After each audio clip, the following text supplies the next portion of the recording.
Listen to me. If there was a wise man who would ever think of this, they would say in order to be superior to the man, you've got to be the man. For I am the man himself.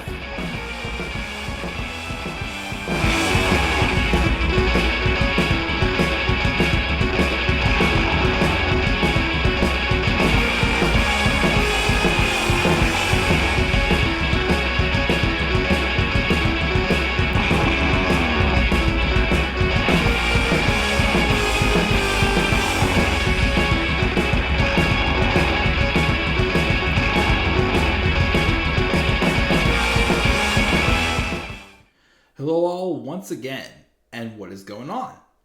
This is the Club of the Man 1993, back here for some more baseball news to catch up. Again, this is more so stuff happening around from like the trade deadline. We did some releases in the last video, since I didn't want those to tie into the transactions, because we had a lot of pieces of news to cover, especially coming out of the trade deadline. But this video is going to cover some recent injuries. Now, some of these players, we have 12. Some of these players are active again. Most of these are minor. There's a couple of them, though, that are big blows. Especially one that's just so sad after coming back from a life-threatening illness as well. And then he's now shut down for the next 12 to 14 months. And we probably may not see him pitch again until 2025. Ouch. Sucks. That's really does suck for this man. But we'll talk about it. And there's also someone on this list who, if he wasn't hurt, he would definitely be in line to be the MVP for this year for the American League. Who is that, though? That's actually going to be our second topic on this video. But let's roll in. Let's talk about some baseball news. Let's talk about some injuries. The first one is former Pirate Starling Marte is placed on the 10-day disabled list. Back on, it looks like it was not retroactive, but it was on August 7th. He was placed on the 10-day disabled list with a groin strain. It has not, though, been the best year for Starling Marte. It's been one of the worst seasons of his career, his decent career. I'll always say that again, Marte, even with his time with the Pirates, I didn't think he quite became the superstar I think we all thought he could. I thought he was going to be contending with Andrew McCutchen for the MVP award someday, whenever they were, both at their peaks. He never quite got there, though, in my opinion. He was there, but he wasn't as big of a name as I thought he would be. But this season, of course, he's been hampered by injuries. He just returned 2 weeks ago from the injured list because of reoccurring migraine issues. And, of course, also he has had some reoccurring issues with his groin strain.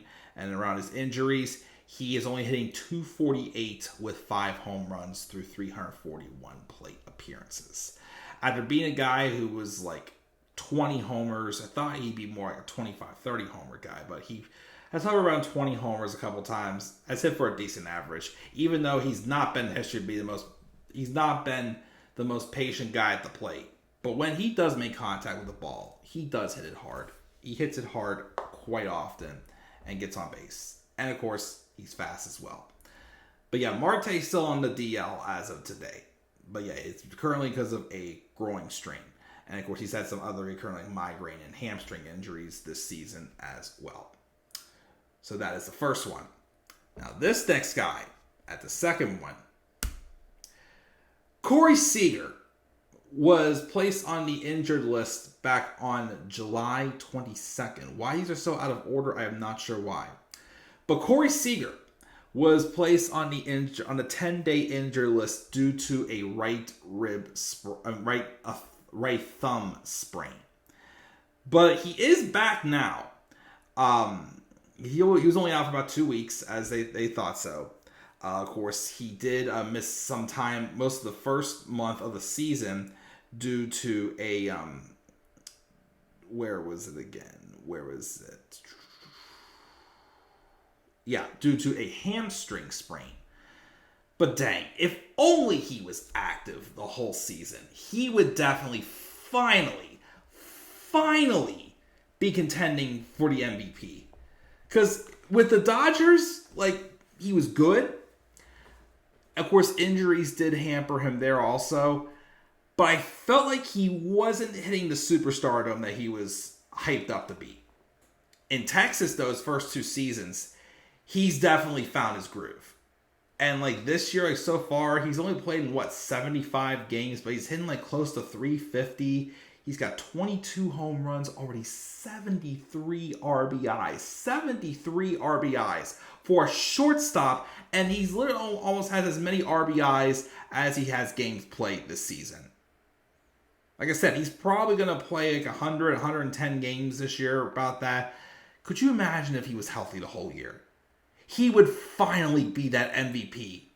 And of course, the Rangers are thriving under their first year as under manager Bruce Bochy.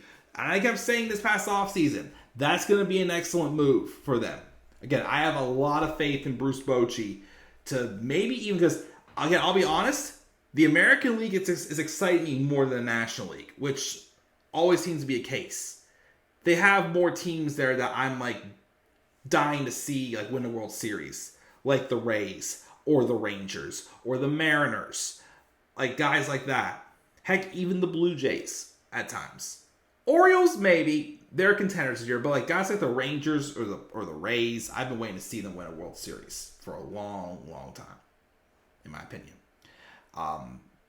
And they're putting pieces together, and they do have some good pieces. But Corey Seager again is definitely becoming an MVP player that he should have been with the Dodgers. But unfortunately, though, that's not the worst news the Rangers have. I mean, Seager is back, but they did lose their rookie third baseman for the rest of the year. We will get to him very, very momentarily. Because next on the list, the Orioles, speaking of which, lost Aaron Hicks again. Well, twice. Injuries, of course, have plagued Aaron Hicks throughout his career. Pretty close to what it is to another guy on this list. But his recent setbacks are less serious than some of his past shortened seasons. But he just got back. And I just found this out now. He just got back from the first injury, which was a what's it called? I have it right in front of my face here. A hamstring strain. But then he got sidelined again tonight with back problems. So he's back on the 10-day injured list again, which is just, it sucks. It sucks for him that he keeps getting this freaking luck. When he's healthy, he's been a contributing player with the Twins, a longtime Yankee also. You forget, he was like the best fourth outfielder you could have asked for basically with the Yankees. But yeah, these injury stints keep hurting Hicks. But he is definitely still contributing to the Orioles, who are having a excellent season and are back to being contenders with the winningest division. How many? When we go back here, what's the standings looking like the American League East? Because there was one point recently where all 5 teams were so good that the Yankees were in last place with a winning record. Let me see what we got here. Standings, come on. Come on. National League. American League. Okay. Actually, it's not quite that. It's even worse than what I saw. So the Orioles are in first, 76 and 47. Rays second, 75 and 51. Blue Jays, 68 and 56. Red Sox, 65 and 58. In last place, with a losing record currently, is the Yankees, 60 and 63. Ouch. They at one point did have a winning season and were still in last place. They've lost 7 games in a row from what I'm seeing right here. Dang, though. That is something. We could possibly, not for sure, possibly be seeing the Yankees having their first losing season, I think since 1992, when it went 76-86. Ouch. But that's Aaron Hicks. Speaking of the American League East, we're staying there, and we've got 2-time Cy Young Award winner Corey Kluber, who was apparently also shut down from baseball activity after another setback while rehabbing from some shoulder inflammation. He was first put on the injured list almost like 2 months ago at this point. And he is probably going to move to the 60-day DL as they need his spot on the 40-man roster. And it's hard to imagine he's going to be even ready for sure before then. He's eligible to return the 3rd week of August, though, which is basically where we're at now, and he's still not back yet. Where is this at? Again, it's been a frustrating year, though, for him. He has 9 starts, a 6.26 ERA, and he was bumped out of the rotation as well. He is supposed to return to free agency this offseason, although he's how old now? Let me see here. He is 37. This might be it for him. It could be. I'm not going to say for sure, but he's had his series of injuries. It could be it. He's 37 years old, especially, well, then again, his injuries could be impacting him getting that high of an ERA. But is he going to be reliable to be healthy enough, though? We'll have to wait and see. But I think his season's finished. He could surprise me, who knows, but you never know. Another injury, Bichette. Although he is back from what I've heard today. But apparently it's bad news for somebody who was just acquired from the Cardinals that we'll talk about in the transactions video, which will probably be tomorrow at this point. But Bichette, on August 2nd, retroactive to August 1st, was put on the 10-day injured list due to right patellar tendonitis. And of course, they haven't received any information about how long he could be out of action, but apparently it looked severe at first, but it was not as severe as it was. But he's definitely, one of the best shortstops today, hitting .321. He's got solid power as well. He is the son also of Dante Bichette. Of course, again, this spot was given to a Cardinal, a long time, not sure that long time, but a former Cardinal who was a Rookie of the Year candidate as well at one point. We'll talk about him in the transactions. But because Bichette's back, he got designated for assignment now, since Bichette is back, which kind of blows a little. But we'll talk about him, of course, when we get to the transactions video. But Bichette is back, but he was recently out with an injury. And he's also having a good year, too. I think he's among the league leaders in hitting, I think that 321 mark. But we'll see what happens. Another pitcher being shut down for several weeks is Marcus Stroman. It was announced yesterday. He will be totally inactive for at least a few weeks, as the pitcher told reporters, and he landed on the injured list early in August due to a right hip inflammation. He was expected to return sometime this week, but then he received some more soreness in his rib cage, and he was diagnosed with a rib cartilage fracture. No details on his timeline, and we're told that he would be forced on healing for at least a few weeks.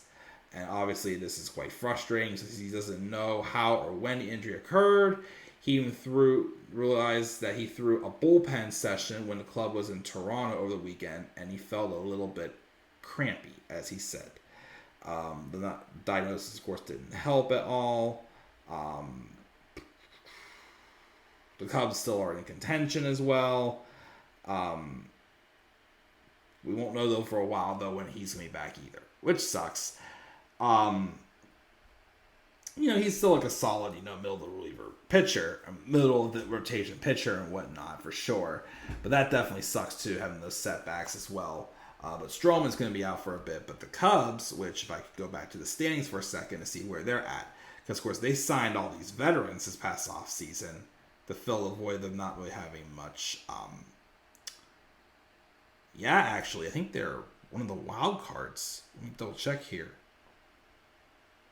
Yeah, they're the third wild card team right now. Well, they're tied. No, they're just over Cincinnati, but they're second in the National League East, at 63 and 59. So I thought they would be contenders, and they are. They for sure are, which is cool to see, of course. But yeah, they're going to be out without Marcus Stroman for a while, though. It's not, though, as sad as this story. Oh, man. Liam Hendriks, on August 2nd, announced that he is undergoing Tommy John surgery. He's going to be out for 12 to 14 months. And he made a miraculous return at the beginning of the year after being diagnosed last offseason with non-Hodgkin's lymphoma. And then he's now having this Tommy John surgery. And he's going to be out probably until 2025. I highly doubt he's going to make any appearances next year. He could, you never know. But I'm not going to count on it. He had been on the injured list since the second week of June with what was initially called elbow inflammation. There was no prior indication surgery was under consideration. He was throwing some simulated games, and he apparently suffered a setback during rehab work. And now, of course, it was discovered he needed to have Tommy John. And, of course, again, he was diagnosed with the cancer back in early January. He completed chemotherapy and was cancer-free in 3.5 months. He came back on May the 29th, and again, he was not around for good. And unfortunately, though, again, he's going to be 35 in February, so he's losing time. But, of course, he's definitely been one of the better closers in the league over the past 4 years between 2019 and 2022. He had posted a 2.36 ERA and a 38.8% strikeout rate across 239 innings. Of course, though, this could also, and realize this till now, it could be his last pitch in Chicago. He has 3-year, $54 million free agent contract expires. He has a club option for 2024. So the deal comes with matching buyout figures, but man, you would think that with all he's gone through, you would think that the White Sox would be willing to pay the rest of his contract with that club option. Well, unless they don't exercise it, then it just still sucks. I feel so bad for the guy. Again, he beat a life-threatening illness, and now he is back on the shelf again for longer than he was whenever he first got sick with cancer. That just sucks. That really sucks for Liam Hendriks. But again, I'm praying for him. And I'm hoping to God he gets back quickly. Well, hopefully sooner or later. Hopefully he can have some time in Chicago if they do exercise his option for 2024. Like I said, it's very likely he's probably not going to come back till 2025. It sucks. I feel so bad for him. Back to the Yankees, actually. Anthony Rizzo, back on August 3rd, was placed on the injured list with a likely concussion. As he collided with, the club says has traced this to a collision he had with Fernando Tatis Jr. Back on May the 28th. He passed the concussion protocol at the time, but he was complaining about fogginess recently. He'll be evaluated week to week, and then he was just on the shelf for a bit. It is a shame, though, because Rizzo, of course, which might explain, of course, why he hasn't been as well. He's hit 172 and 192 plate appearances since that collision. And it's a shame because last year he kind of had a little bit of like a bounce back year because the years beforehand he was showing, he was starting to show signs of maybe downgrading. But the change of scenery at the Yankees, he was up back there hitting around the 30 homer mark again. But now, of course, the Yankees, who again had a bad year, they lost Aaron Judge for a while. Giancarlo Stanton struggling at the plate also. The Yankees they might have to go with the plan they did, 10 years ago when they started building some veterans. I mean, not building veterans, building some young guys like Gleyber Torres, Gary Sanchez, Aaron Judge, a few others. Now it's just like they got all these washed up veterans on the team. And you'd be surprised that they're not spending more money. Of course, are they waiting for a certain somebody? Like a Shohei Ohtani, who's supposed to be a free agent this offseason. Although I'm still predicting Dodgers for him. But yeah, like, why are they still hanging on to these washed up veterans? You would think they'd spend more money on the more, seasoned out guys. But what do I know? But Rizzo's still out. But like I said, if he's been playing with this dizziness since that collision back in late May, it's probably going to keep him out a little longer than they probably would have if he would have gotten this rested sooner rather than later. But yeah, that 172 mark, then definitely something's up with that. Speaking of bad luck, Byron Buxton again is on the injury list. Again, can this guy just catch a break? Even last year was the best season of his career, and he was still freaking injured. Oh my gosh. So, Buxton was placed on the injured list back on August the 4th. A 10-day strain with a retroactive to August the 2nd with a lower strain right hamstring.